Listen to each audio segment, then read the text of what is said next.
You ready? Yeah. Alrighty, welcome back to the Awakened Avoidant. Today it is episode 31. It will be episode 31. We got through a bunch of these. And today we'll be talking about trust, friendship, marriage, possibly. What was the other one? Trust, friendship, marriage. That's all right. We'll stick with trust, friendship, marriage because we probably won't hit them all anyway. Okay. Trust, friendship, marriage. Today is Father's Day. Thank you for joining us here on Father's Day. This episode was actually motivated by Crystal because I was looking for a way to bail out. And she was like, nah, I'm good. We can come in. I was like, shit. All right. So I appreciate you. And I'm rocking my Dad Gang hat. This is a Father's Day present. So shout out to the Dad Gang. They make some amazing hats. You guys looking for one? Sorry. Reach out and grab yourself one. Ready to go? Yeah. Let's go. Well, I'm sorry, go ahead. Well, no, I was just thinking, I was like, it's funny that you said that we probably won't hit all of them, but they're all intertwined. Friendship, marriage. What was the first part of that? Trust. Trust. Those are all vital to have a healthy marriage, Yeah. right?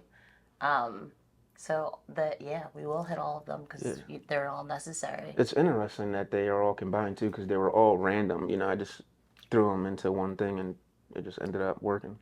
I had to look up the other thing because I really want to know what it was. Oh, look at what you texted me. Yeah, definitely. This is like super random. That's why I didn't say it. High value man, woman, do they exist? I mean, yeah, so I'm glad that we did that because that is my thing. Like, if I'm going to be married, right, take that. It's going to be to a high valued man. Yeah. And I mean, like, King Solomon, like, high valued man. Yeah. Like, yeah. So value to you, do you look at value in terms of like monetarily? Is that what you think of? Because like society now, at least when they use the term high value man, I believe that they're referring to the income that a man generates. Which I don't really agree with that So, at all. not in terms of comparison, but, okay, so if you think about, do you know, like, what does the number 144,000 mean to you? Nothing. Okay, so it's in the Bible that there's like 144,000 chosen ones or whatever the case may be. And there's someone that explained, he wrote this book that I'm going to get. I'm just so excited. Anyway, and in one of the things that he talks about is if you look at the chakras, like we have 7 main chakras. There's way more. We have chakras in our hand, our feet above, blah, blah, blah, blah, blah. There's the 7 main chakras. And with that, if you count all of the petals on the chakras, they total up to 144,000. So to me, that is like when all of the chakras are at their peak, they're all activated. Mm-hmm. That is like euphoria. That is, so I bring that up to say that the root chakra is with stability. So that also is being financially stable. So, yes, that is important that you are with someone that is financially stable. So, yeah, that is something part of it, but that is not so many people miss out in life because that's all that they're looking for. So, it is important, but it is not the sole, all of the things. All of the things. Yeah, for sure.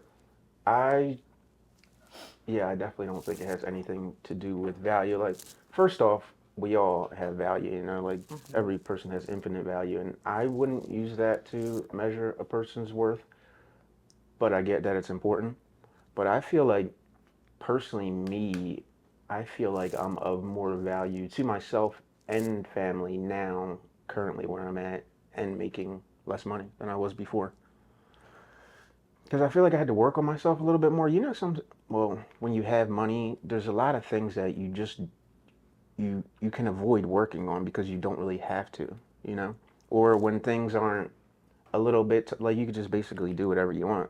I'm going here and buying this, doing this, looking at, just anything. You don't have any worries. You don't have to think about anything. I don't think that's true. Oh, it's definitely true because I was there.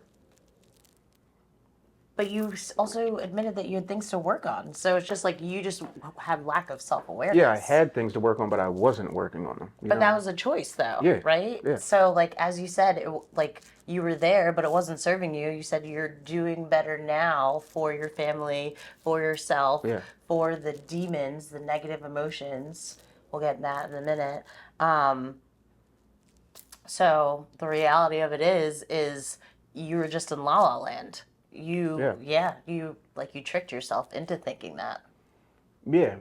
Mm, yeah, but if you notice, like a lot of people in the world that are doing some of the worst things tend to be people with the most money. Like one specifically, that we know of right now that's in the news for doing the worst shit is a billionaire. We're talking about like Diddy, Yeah. Jay Z. Jay Z's Well, gonna I'm go not up talking to about I'm like not talking about him.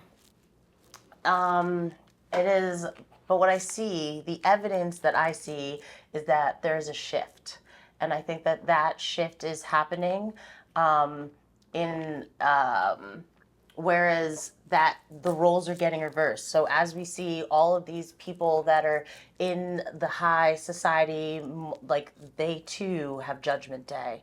And they're not getting their judgment day in the ground. They are actually having judgment day right now, which they thought they were going to be able to avoid, which clearly we are all witnessing the collapse of all of those things. Even the music industry is changing drastically. What people are watching is changing drastically.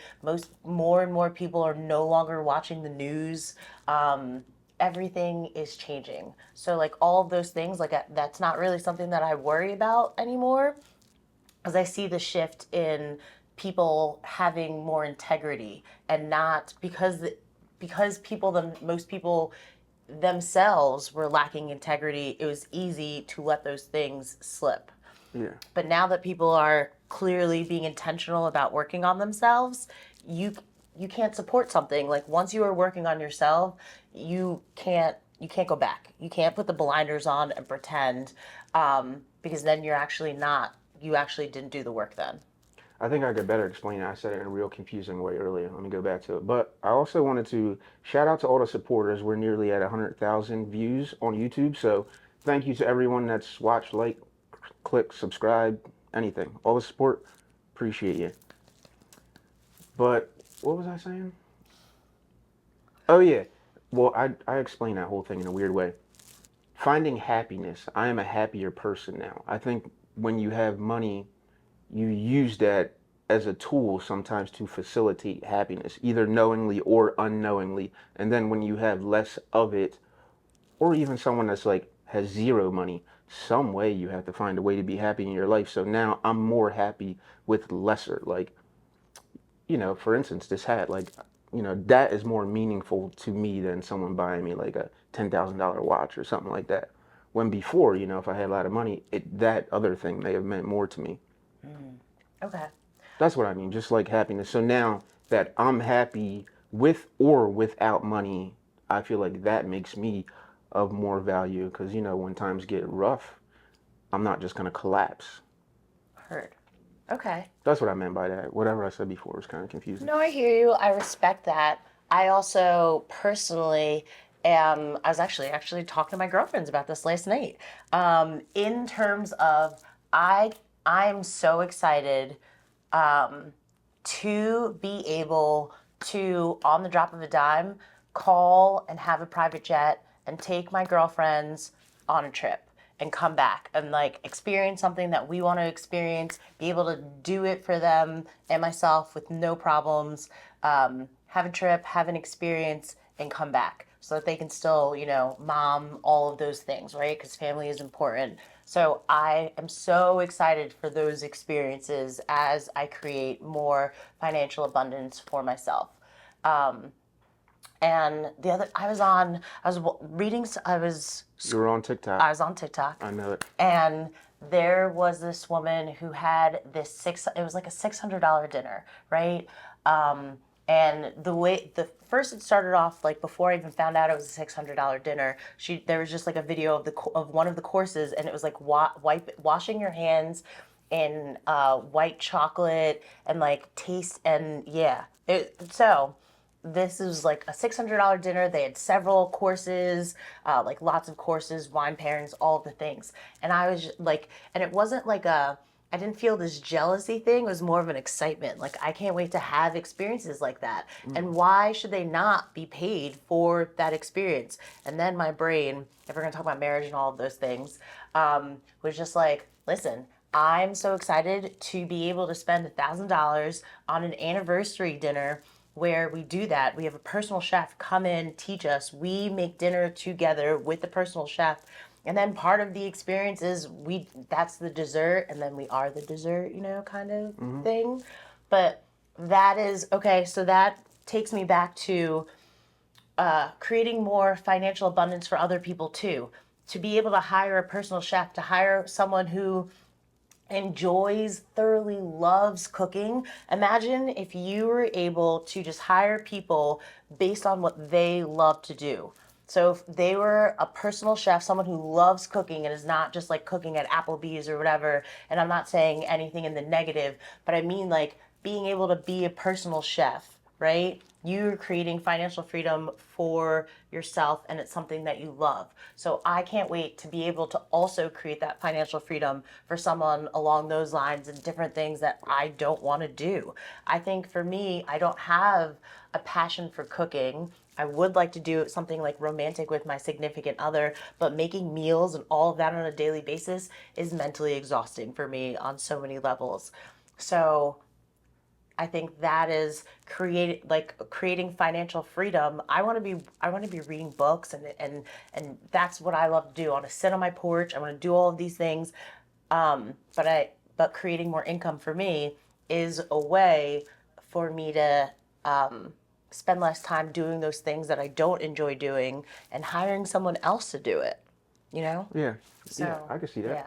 That's interesting. See that I would have like no interest in that. I would do it just for the sake of doing it, but I'm not really interested in it. I'd much rather cook the food myself because I feel like it's like a labor of love. You're invested in it in the moment, and like for my son or wife, whatever. It's like I made this food. I took the time to prepare this meal, even if it was worth $20 to me. I feel like there's more value in that over the $1,000 dinner. But I would do it, but I just wouldn't.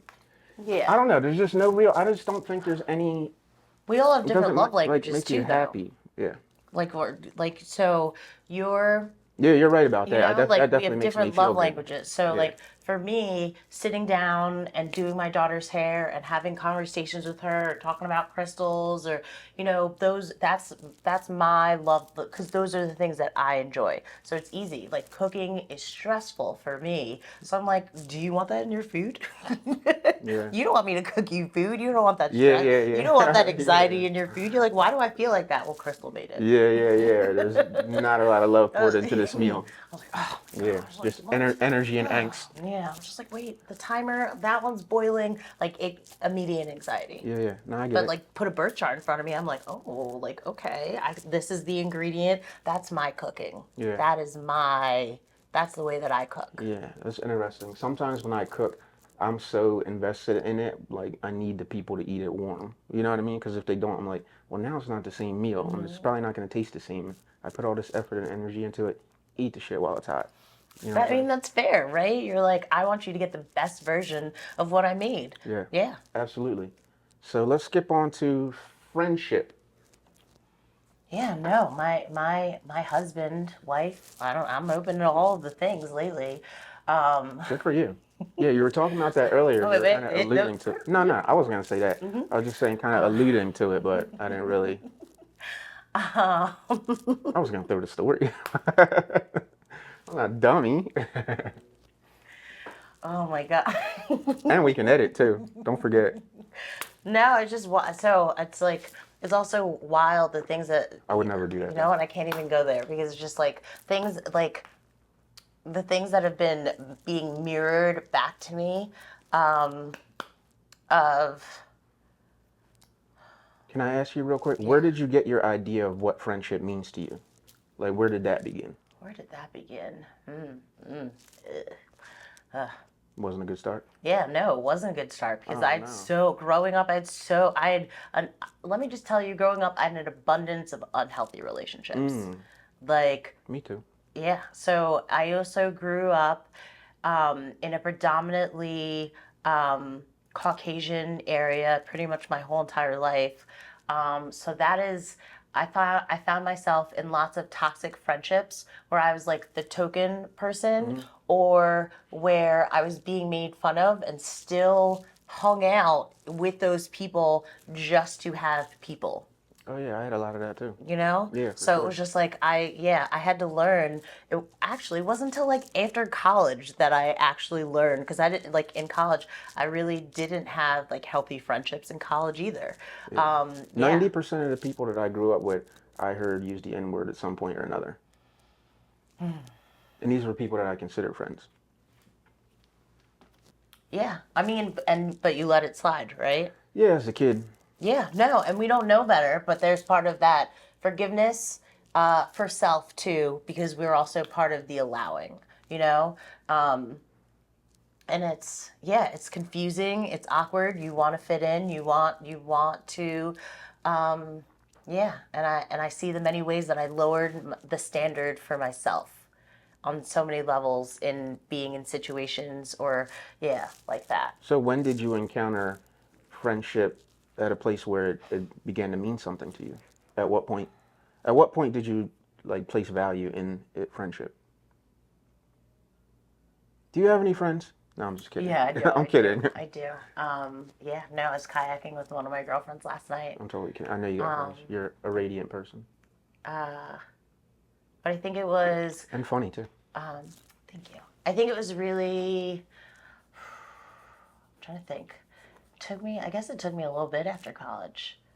Yeah, no, yeah. Because, so even my best, Oh, we're doing a lot of editing I know, today. I was like, ooh.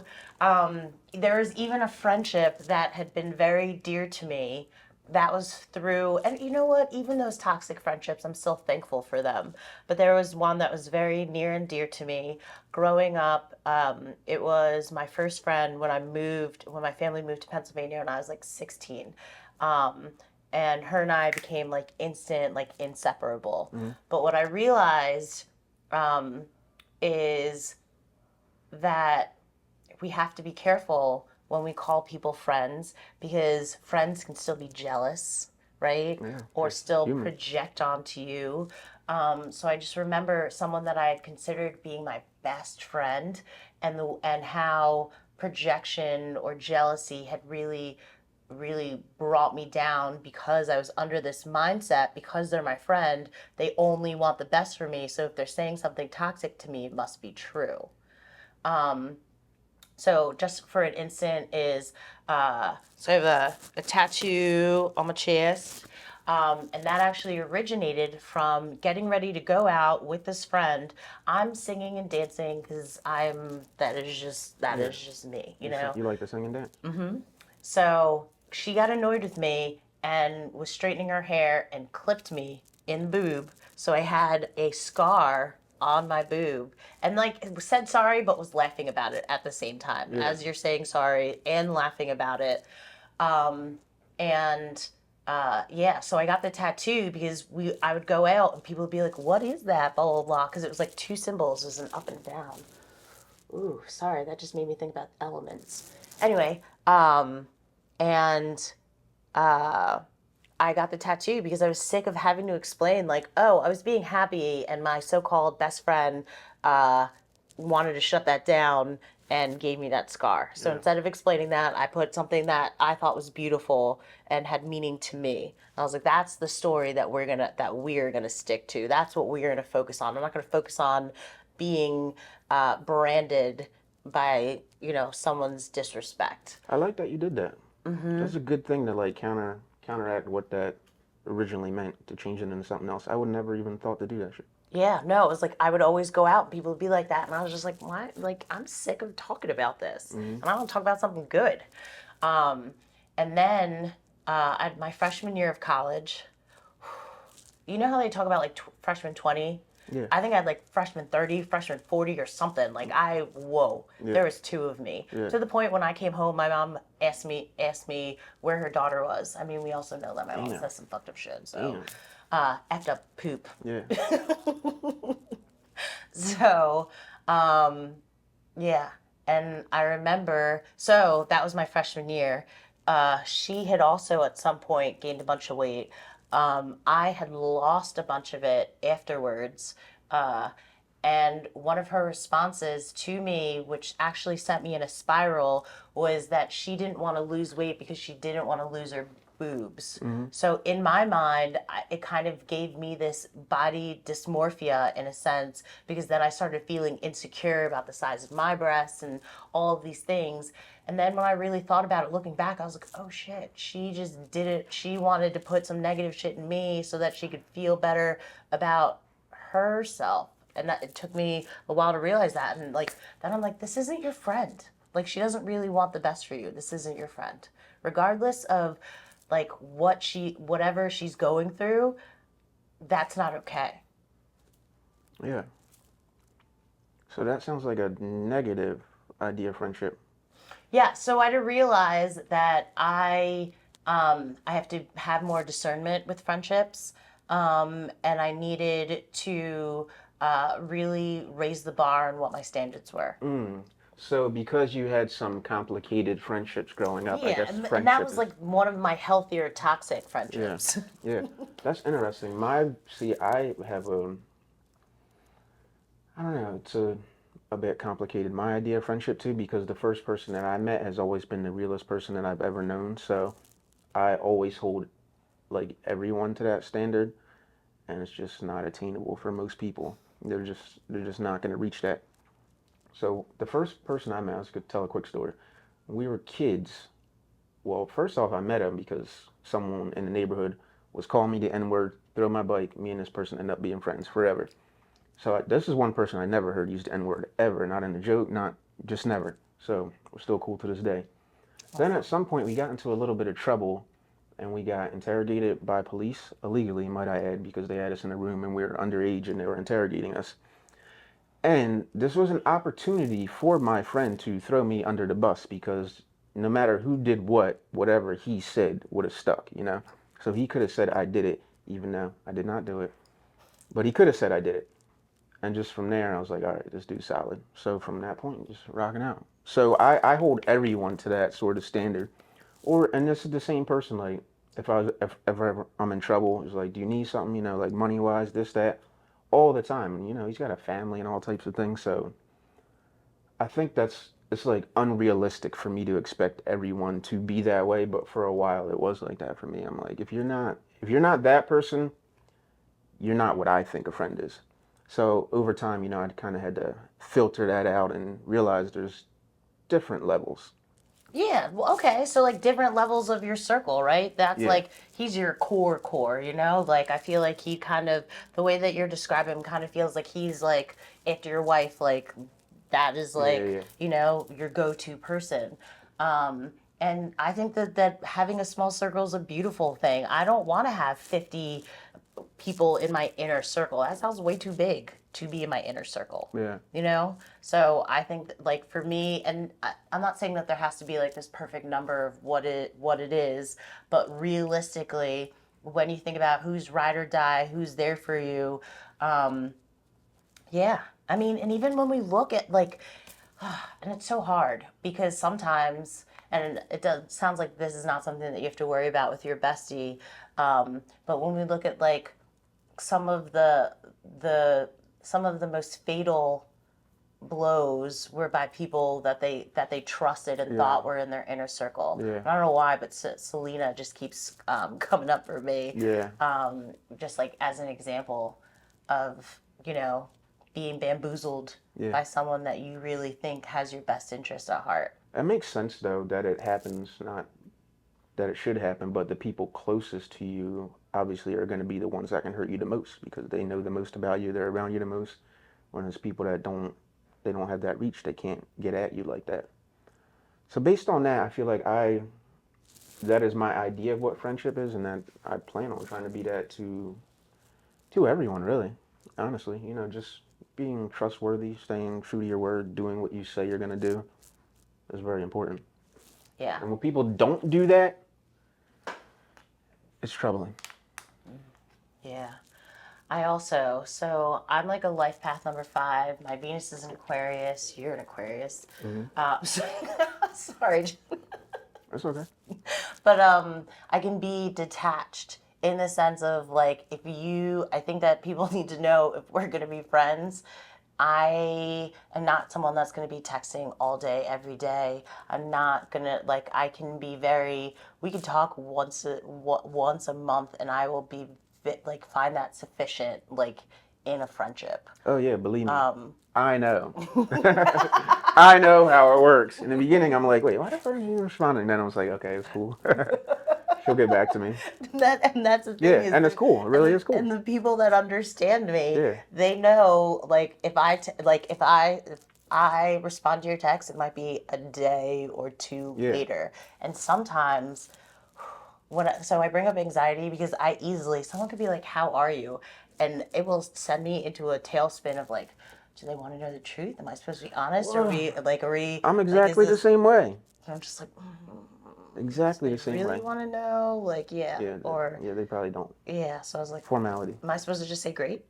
Or, Yeah. um, Next time, hit so, him with all your shit. I'm going through this. I'm like, okay. Dot, so, dot, dot, dot. yeah, so it really depends on who it is, and especially if it's someone that I haven't spoken to in a long time. Ooh, I do have a text actually that I was someone that I reached out to because she came out in my cards, and I haven't spoken to her like maybe in a year or two, and I just found out that she was okay. Well, actually, she was sick. She was like, she like the day before had been really sick, the day that she came out in my cards.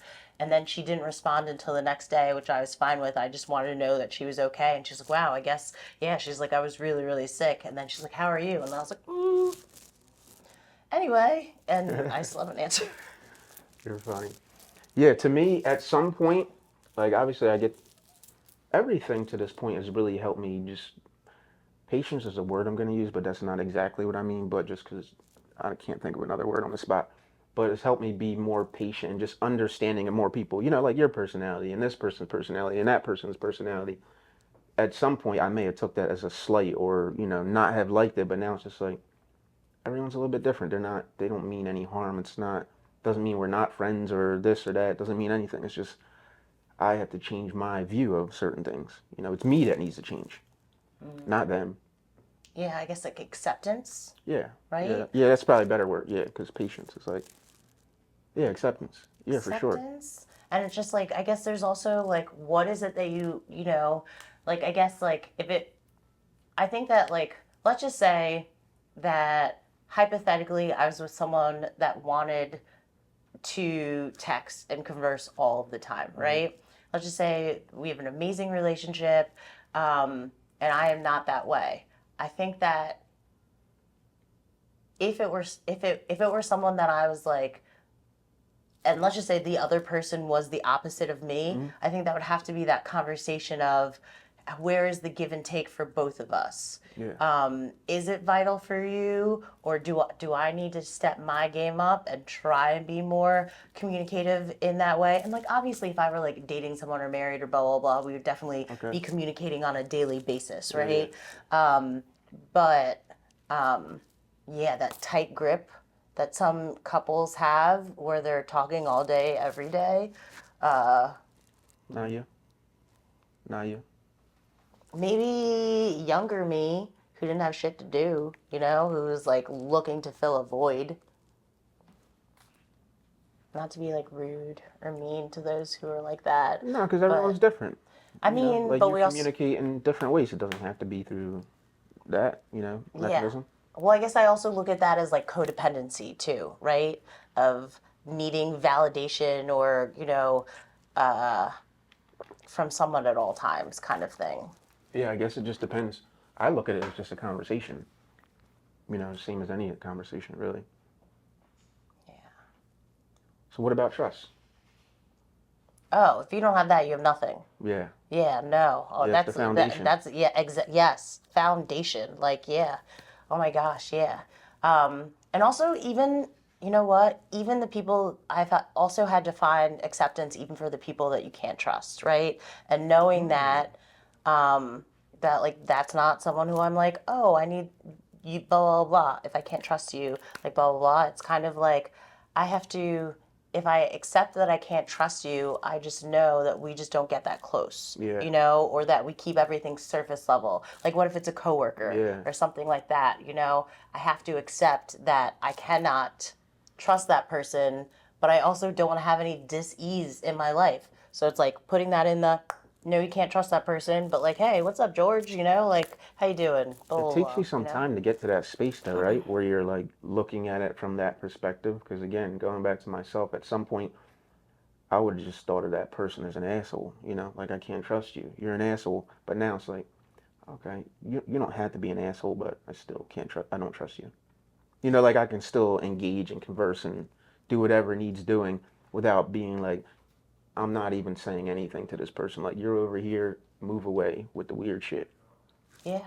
But even those people that prove to be untrustworthy, something that came up was like even lies, right? When someone is a liar, they are lying because there is some kind of insecurity or some kind of something that they're uncomfortable about that they don't want to Yeah, experience. so you shouldn't take that personally. Yeah, exactly. Yeah. And that, yeah. Because that was like a big thing when I had, yeah, something that I had to come to terms with because I've been trying to work on my mom wounds. And that's something that I had to come to terms with, that I need to stop harping on that, not because she's someone that I know that I can't trust, but that puts me in the space of she's lied. She has lied about things because she doesn't want to experience that being uncomfortable in whatever way, or afraid that the truth would lead to something else, or whatever, or expose other lies, or whatever the case may be, and accept that that's part of her pain, Yeah. and that's not a reflection of me. That is not something that I need to take personally or create disease within self or any kind of uh, disharmony because like even when you think about people and you get angry, that still has a chemical reaction in the brain. So I was like, I want to I want this brain to fire on all cylinders. So all of the disease, all of the resentment or blah blah blah, like that needs to go. Yeah. Yeah, absolutely. Yeah, I used to have no understanding. Go ahead. Sorry, No, get it out. today I'd asked the universe, I want you to I want to experience indifference in a healthy way.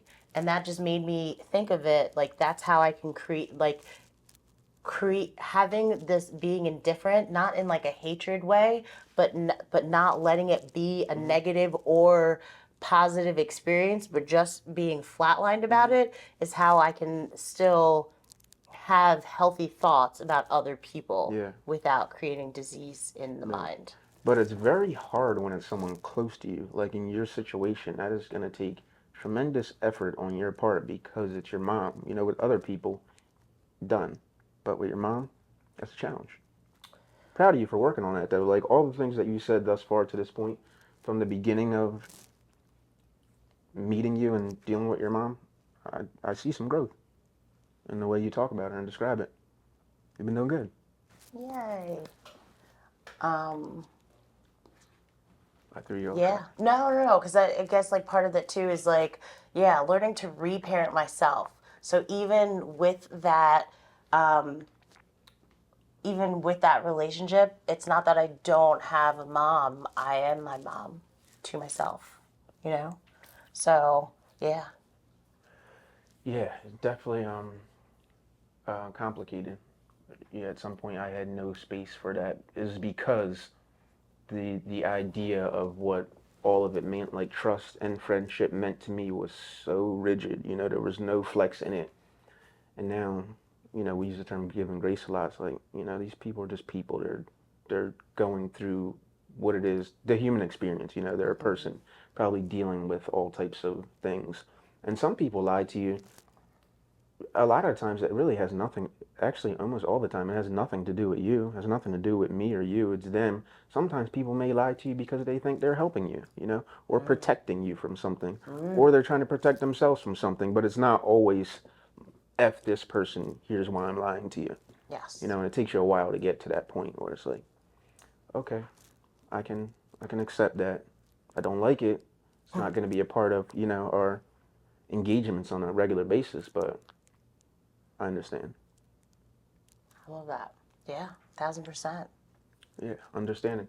How do you go about building trust with people? The first thought was putting a pea under their pillow or something. That's hilarious. like a test of sorts. But yeah, I guess it's just part of the experience. I guess it's like on a day by day thing, unless we do have unless we make a scavenger hunt of like. I don't know. I was watching 3,000 Years of Longing this morning, and Queen Sheba sends King Solomon on quests, and that's how she, decides that she will marry him, was because he fulfilled her requests. So, yeah, I don't know. I don't have a series of tests. It's more of an experience of like, let's see what happens. Can I tell you things? Are you listening? Are you it's I don't know. It's like this give and take of see what the experience is like. Yeah, It's on an individual basis. yeah. So yeah, that's interesting. I wouldn't say that I have a test, but it's sort of a test. To me, it would just be I would need to see how many times a person is, true to their word, honestly. Like things like that. And how often do they show up when they say they're going to show up? How well does or can this person communicate? Various different things that over time, if I notice that they're missing a few, it's like this probably isn't going to work out. There's a few things that you can tell. Like, all right, if they do this, this, and this, it's probably not going to work out. And communication is like number one. If someone can't communicate, or they don't do what they say they're going to do, you can't trust that person. You know, Okay. pretty simple. It All can right. be anything, even just like scheduling a date, or like small things like that. The signs, the red flags that people tend to ignore. Like when you see them repeatedly, there's a larger picture. Like this might be that person. It might be bigger than just this little incident here. That might be all of who they are. So you might want to avoid them. Not all of who they are, but some of who they are. Yeah. They say when someone shows you who they are, believe them. Yeah, Yeah. yeah, yeah, for sure. And we all have these complicated relationships with people, like your mom, my mom, even my mom, and I love my mom to death, where certain things, they don't always line up exactly as you like, but you still have to, carve space and love them anyway.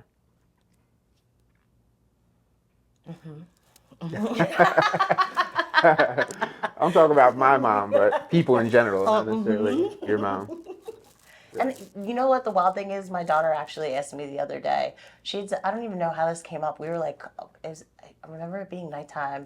We were walking inside, and she had said something about my mom, and was asking me asked me if I loved her, and I said, yeah, I do. But I also want healthy people around myself and you. So therefore, and she. She's hilarious. And she goes, yeah, well, yeah, I know she wasn't nice to you, so I'm still mad at Grams. And I know she was rude to my daddy, so I'm really mad at her. Yeah, I get, yeah, because but She's trying to, acknowledging her feelings. yeah, yes, but I'm also trying to teach her, like, we still can love them. They just are not part of the inner circle. Yeah, yeah. I said it wasn't a test, but it's definitely a bit of a test, and I said that too. But there's other things that you can definitely look for in people and see it early, and it can be in small situations, like say a date. How people treat people That's a big deal, you know? Yes, how they're treating the servers and blah Yeah, blah blah. I was like, ooh, yeah. that mask is falling off. Yeah, yeah. When people sometimes you see people get snappy with servers, like that instance is a very good indication of what how that person engages with people because if they do that right in front of you, that's just what it is, you know. And if they don't respect people that are serving them, like who are they going to respect? They're definitely not going to respect you or me. Yeah, no, and like even the way that men that I've dated, I also part of that is I want to know how you treat your ex. Like if you have a child with someone, I think me personally, I think that I want to be with someone who has a respectful relationship with their ex. Yeah. You know, in terms of like if you have children together, I like if you love your child, and this is my perspective, you also love that person's mother. um, I've been with men who I was like, it's Mother's Day. Like, did you take your son to go get a present for his mom? No, blah, blah, blah. And I'm like, oof, like, no. Yeah. That's Mm-mm. interesting, right? But you don't know the history of that situation obviously, so it could have been just wildly toxic, but I would always But have no, no, love. no. And this was definitely one of those Yeah. situations where it was wildly toxic. But in my mind, you were teaching your son how to treat women, Hmm. and that first relationship with their mom is vital. So if you are not going to be a man about the situation, how are you supposed to teach your son to be a man if you are not going to be a man? And it is not to be like, here's a gift to spoil you, but that gift is from your son to show love for his mom because that is his first relationship with a female. Yeah, first love. So yeah, so I look at it from that perspective of you need to treat them.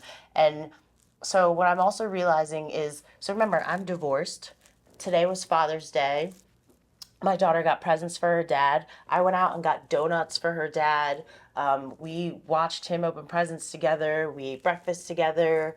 Um, and it's more of, and his mom drops off mangoes. And I love mangoes.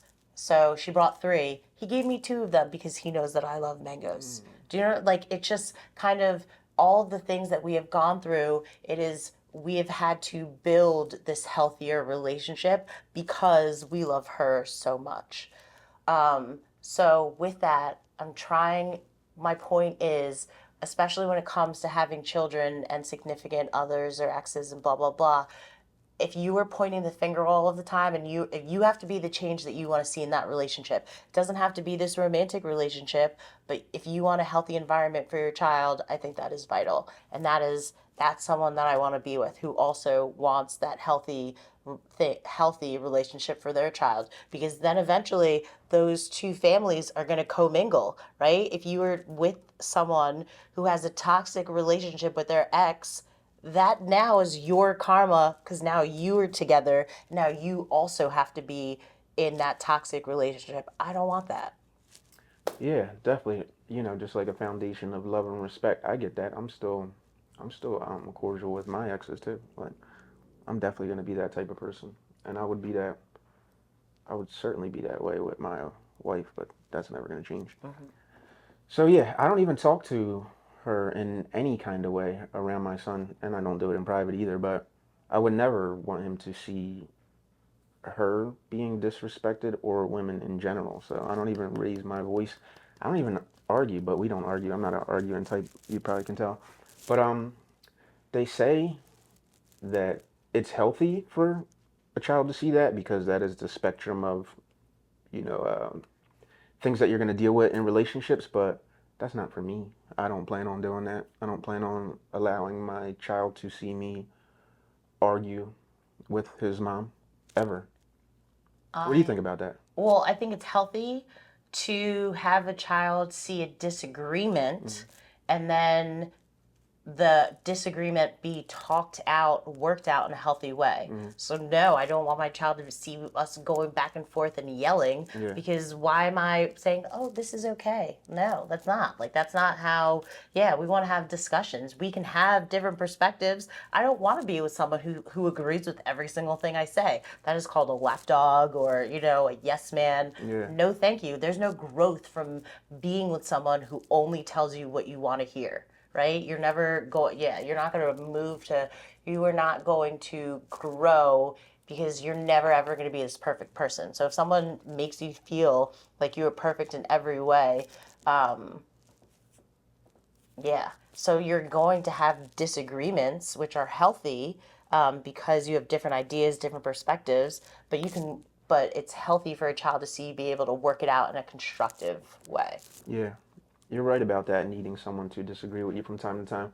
I used to look for people that gave the least resistance. Obviously, I don't know if that's just me personally or probably because that's kind of like the way that I move through life in general. So I would look for people in that way too. And then I realized at some point, as in life, you need resistance. You know, you need, because that's the only way you grow.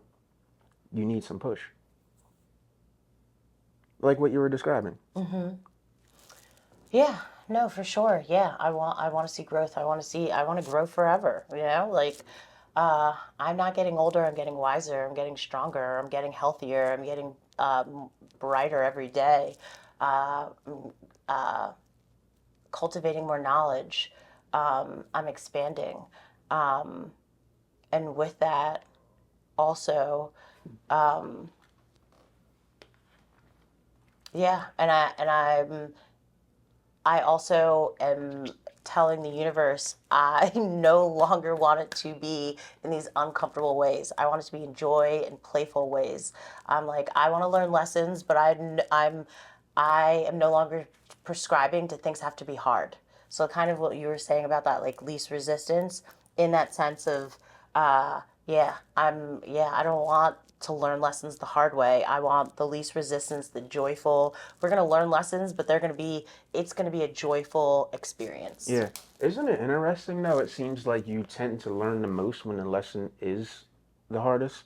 Has it been that way for you in your life?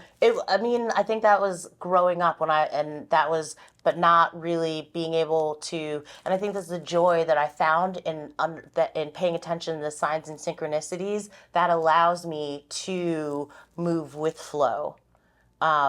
Because when I wasn't listening to the signs and synchronicities, the universe is like, hey, and then it gets louder, and then something drastic has to Mm-hmm. happen to wake you up, Yeah. right, in that sense. So it's like the universe is always telling us things, but when we don't listen, that's when we have that discomfort. So what I realize is when I listen to the signs and synchronicities, I get to do so with flow, with ease, because it doesn't have to be this loud wake the up to Yeah. whatever situation. Yeah. It was always that way for me, up until this point where it's like now I'm trying to stay in front of things, not learn the hardest way available, which had been my thing because, like no one was telling me, no one, told me anything about anything. No dad. Mom doing the most she could, as a woman, but, there's only so much that, a woman can do as far as raising a man. I got a random story to tell you too, since today is Father's Day. I'm gonna stop talking because I want that to stop. Of course, it stopped. Outside of this, I have three other siblings. Well, you probably don't know. I have two siblings here, but I have three siblings in the world that I never met. Oh, okay. Yeah, two brothers and a sister. One of them I met as a baby. Maybe two of them I met as a baby, but the youngest one, I never even met him. How do you feel about that?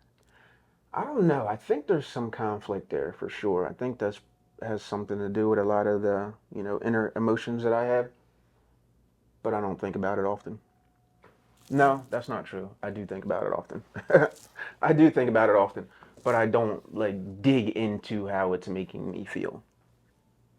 Do you want to meet them? Yeah, I do, but I think there's like a little bit of nervousness, fear, probably. Is it from your dad's side, I'm Yeah. assuming? Okay. Is it him that is you know, the part No, that I don't makes think so, you. because I don't, he wouldn't be around. Like I could meet them without him. And did he have a healthy relationship with them? I don't know, but you know how when you think of, or at least me, you're always thinking like, if your dad was around, your life would have been better. I don't think that's the case. You know, Mm-hmm. I don't. It doesn't appear as if they were that much better off for having them, having him in their life. So I felt like my life actually went better. That sounds crazy, right? But I really think that, holy shit, my stomach's going crazy. I really think that his absence was the best thing that could have probably ever happened to me. Yeah. Because I think for whatever reason, he just wasn't that great of a person. That's wild because I was actually just having these thoughts last week, last Saturday actually. Um, Last Saturday was a whirlwind for me in terms of some work that I was doing on myself. In terms of signs and synchronicities, a number that kept popping up for me was number 66, and I bought this new angel number book, and it pointed out that number 66 is the mom wound. And with that day, I was bartending a double, and pineapple kept coming up all day. And I was like, what is this? And I'm also allergic to pineapple. And there was, like, I can't even go into the story because it's just so wild how things, like, worked out that day. But what I realized, too, is part of part of my wound with like sexual trauma had been from my stepbrother. And growing up, I'd always felt bad for him in terms of I, he grew up in a trailer park. My parents, his dad and my mom were, had this lavish life together. I mean, chaotic Mm-hmm. and how we sweep it under the rug and pretend we're the Brady Bunch in Yeah. on social media, but but then there's yelling and all of the nonsense on the inside. Um, but understanding, I'd always grown up giving him that forgiveness because I was always in the mindset of like, look at what I have compared to what he has. Mm-hmm. And I understand why he's angry because the way that my mom treated him, I understood how much that hurt and the things that she would say and blah, blah, blah. But what came up for me this weekend is I was always giving that grace of like, I had the better life. So I forgive the nonsense, like, I'm not even called the nonsense, the assault. Mm-hmm. And I realized, because that day I'd been caught in the middle of one of a friend having to be around someone who had done the same thing to her in a different way. Um, and I remember feeling so angry for her. And what came up for me was I had to give myself that grace. Why was I able to hold space for her, but not being able to hold space for me, knowing that she didn't deserve what she had endured, and then finally realizing that like I have to know that I didn't deserve what I had endured. Um, while at the same time still having that forgiveness.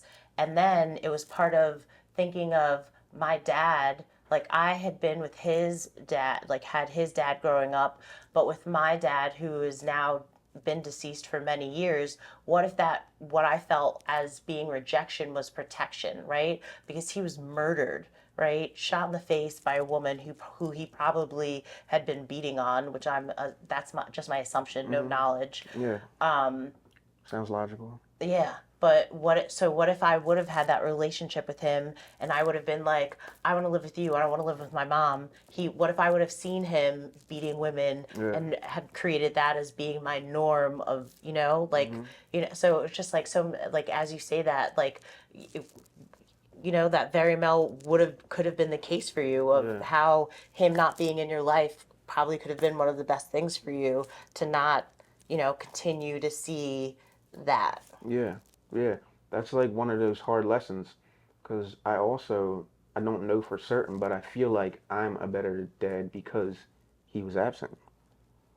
And so you see that a lot, that a lot of some of the greatest fathers are fathers that didn't have fathers. They just learned this lesson in the hardest way possible. I don't know why that is, but it just seems to ring true very often. Yeah, no, and 1,000% too. And I feel like it's those habits, I guess, if we want to call it habits, um, those unhealthy habits, you don't have to unlearn them. Yeah, you might be right. Yeah, yeah. And That makes sense. and you're being the father that you wish you would have had. Yeah, yeah, you're right about that. Because it's almost like, yeah, that makes perfect sense. Because I'm just going to relate this to sports.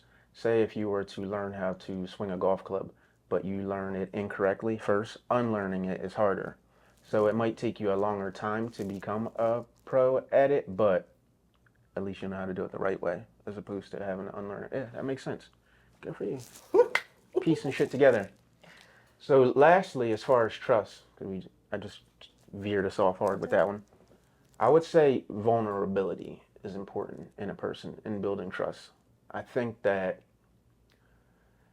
and it's not that they don't have to right away, but if a person can't be vulnerable and open up, they're basically withholding. They're withholding something for whatever reason, and they're allowed to. But as far as building trust goes, it's gonna slow that process down, or maybe it may not even happen at all if a person can't be vulnerable. What do you think? I agree with you. For me personally, um, yeah, that I also have had to learn that to take my time with that being vulnerable, with that. I guess I'm like pretty much an open book in general. Good point, though. Keep going with that, because you're right. You should take your time with that. But yeah, I'm very much in the I'm okay with taking my time with getting to know someone and not just putting all of the things out there because it's kind of some people will weaponize it against you. Yeah, absolutely. Or try to manipulate you in that way. Yeah. That's also something that I have to work through because I'm immediately like, I'm just gonna see what happens, and kind of, yeah, I do need to be a little bit more vulnerable. But Oh as wait, soon as time out that, here. Hold on. You mean like when you said this? You mean like throw some breadcrumbs out there and see what happens? Like see? Oh, okay, I okay. guess so. I got you. I guess so. I got you. Yeah. Oh, you playing games? No, Well, I'm like joking. but like it's just like, all right, I'm gonna tell you some things about me. I'm gonna Yeah, see how what the reaction yeah, is. Um, and yeah, yeah. Absolutely. I think that when a person is vulnerable, that it's so important. It's such an important part of it that you really need to respect it when someone is being vulnerable. Because if you do, like what you said, weaponize it, you lost it. It's done. A person is never going to be that with you at all. So I like to make sure that I try to respond a certain way when a person is being vulnerable and not be, what would you say? Not be, what's the word for like set off? triggered. Yeah, yeah, not be triggered by anything. If someone were to tell you that something that's alarming, but you just ask them to tell you this thing and then you explode on them, it's like, that's not how this is supposed to go? I guess it's a lesson for me. But it takes time. Yeah, because and when you said that, I specifically remember this Scorpio that I was talking to, and his reaction, one of the things that he said to me, he's like, that I'm being really vulnerable with you right now, and my reaction was like, I'm a Pisces. Everyone tells me their shit all of the time, and like I was being wasn't trying to be cold, but I realized now that you say that how. Because I mean, the thing is, like, I knew that he was being vulnerable, but I also wasn't gonna let him use that as an excuse to stay in that toxic energy. With what we were saying, but I do get what you're saying about like, yeah, like I should have taken a pause, because I was quick to be like, no, no, no. I get that you're being vulnerable, but like everyone that I pretty much interact with, uh, feels comfortable with telling me Yeah. their vulnerable moments. Meanwhile, So he's that's a sitting in front of you. normal for me, but that's not normal for him Yeah, to be able to be vulnerable. yeah. So he's sitting there in front of you bleeding out, and you're like, I need more. Well, it's not that I need more. It was I'm not. That's not an excuse Yeah. because it was actually in relationship to like his relationship with his daughter. Oh, I got you. I got And you. it was more of like that was like we had a great like we genuinely had this great relationship, and I realized and like he's an amazing man. He still is an amazing man. Say his name. I'm not I'm just going kidding. to, I'm, but I'm like, totally kidding. um, But if you want to say it, but would talk about all of these enlightening things and changing the world in this positive way, um, and then didn't have a relationship with his daughter. And what triggered in me was, how can you say that we are breaking generational curses when you are creating one by not having this relationship with your daughter, and then using, his baby mama's nonsense as an excuse, because he would tell me something and be like, she said this and this and this, and I was like, yeah, but like, do you see where blah blah blah, like that you're her dad, so regardless of what the mom says, you have legal rights with your daughter, but you are giving me all of these excuses because it's easier to allow these excuses to hinder you. So maybe, maybe. I mean, but he was open and honest with me about the excuses, and every time I'd point out, like, blah, blah, blah, this, and this. So it was like I was giving valid reasons of why he was using those things as excuses. Um, but again, I could have been a little bit more gentle, because I was just like, I don't want to hear it. Like, it was just kind of, yeah. Um, I'm the same way. I think maybe I don't know the situation at all, but maybe there were reasons, not excuses. But I get it. In your mind, you see them as excuses. But that thing that you're describing is very challenging. When you have a mom in the way, or a woman scorned and trying to deal with that and all that legal laws, like legal stuff only means shit in the courtroom. Outside of that is the real world, where you're dealing with the actual person that is preventing you from doing all the things that you want to do. So I could see, I've never been in it and I will never be in it, hopefully. No, I definitely will never be in it. But I could see how that could be challenging. okay, so Not giving him a pass. a quick example is because he wasn't hanging out with his daughter. Then all of a sudden, when I told him about my issue with that, he's sending me videos of him being at the park with his daughter. Oh, you magically could do that, Yeah, right? that's All of a weird. sudden, when I point this out, you magically can, are doing this. And then, part of that building that trust, right? It couldn't be you send me one video and I'm like, all right, let's hang out. No, I need to see consistency with this. Like that is important. Like, Yeah, so consistency. I needed to see that consistency, and then all of a sudden, when the next time he told me he was supposed to be hanging out with her, he didn't hang out with her. And I was like, why didn't you hang out with her? He was like, well, the mom said that she was acting up and like blah blah blah, and like it was hard to get her dressed, so she wasn't. I was like, yo, and she didn't want to bring her to the park that's that was by him. And I was like, first of all, she is with that child every single day, right? So you need to be the one that goes out of your way. You need to go and be like, hey, you know what, if she's not behaving and you need to get her dressed, I will come over and I will get her dressed that day, and I will take her to a park that's right by your house, so you don't need to come out this way. Like, there has to be this give and take, and you have to. In my head, I'm just like I said it out loud, not just in my head, but it was like, you also have to. You can't just expect her to be the one who goes through all the thing. The child's acting up because she's excited to see her dad, who she doesn't see on a regular basis.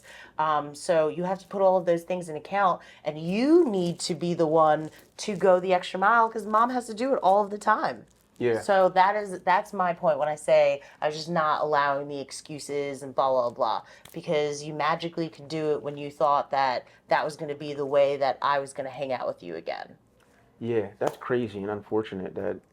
That's just super weird that someone is doing that to try to I get to mean, I spend do time with you. see her, like her toxic, the mom's toxicity in that sense, right? Like, because you were also creating this toxic environment where you are now punishing your child by not letting them have a relationship with the dad because of your animosity. I get it. I see how she is acting like a child herself in that case. But if you as the dad are keeping your intentions of, I want to do what's best for my daughter, then you're going to go the extra mile. And I guess that's where the trigger for me was, um, I wanted to see my dad do that.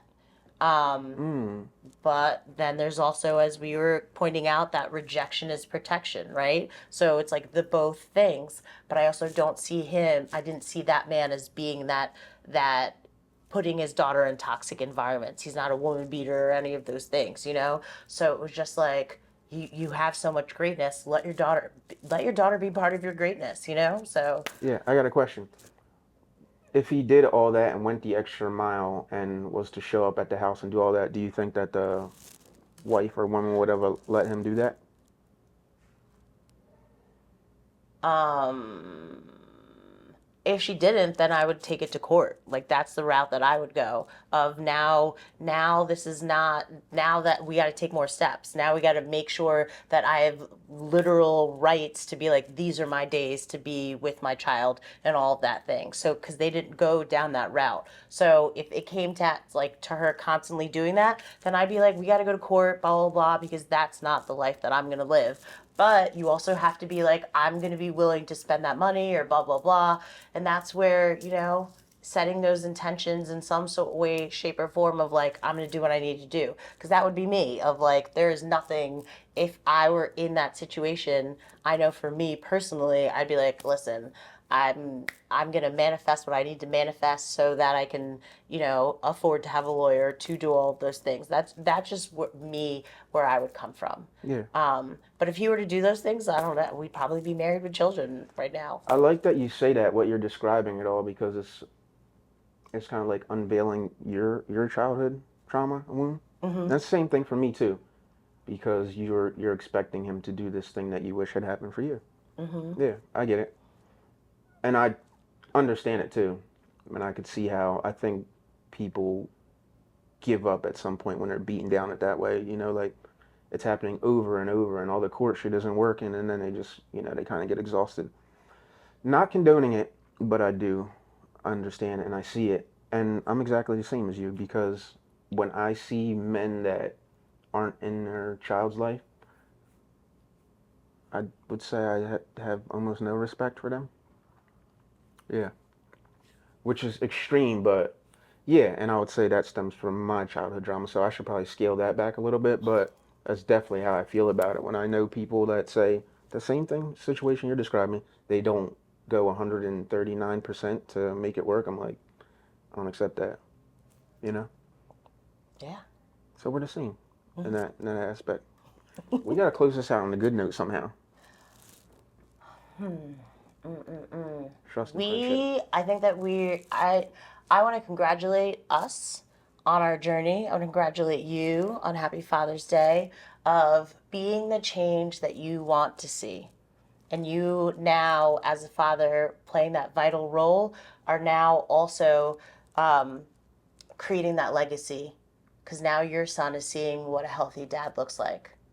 And yeah, you're creating that mold so that he also, too, will be a healthy dad and create this ripple effect of positivity in that aspect. I love it. Thanks for joining us, everyone. Shout out to the Dad Gang for the hat. Boy Dad. See you next time. We'd like to thank you for tuning in to The Awakened Avoidant. We hope our convo has provided you with insight, inspiration, and healing energy. As you go about your week, let's continue to work together to heal ourselves and our community. Stay safe and continue to spread healing vibes wherever you go.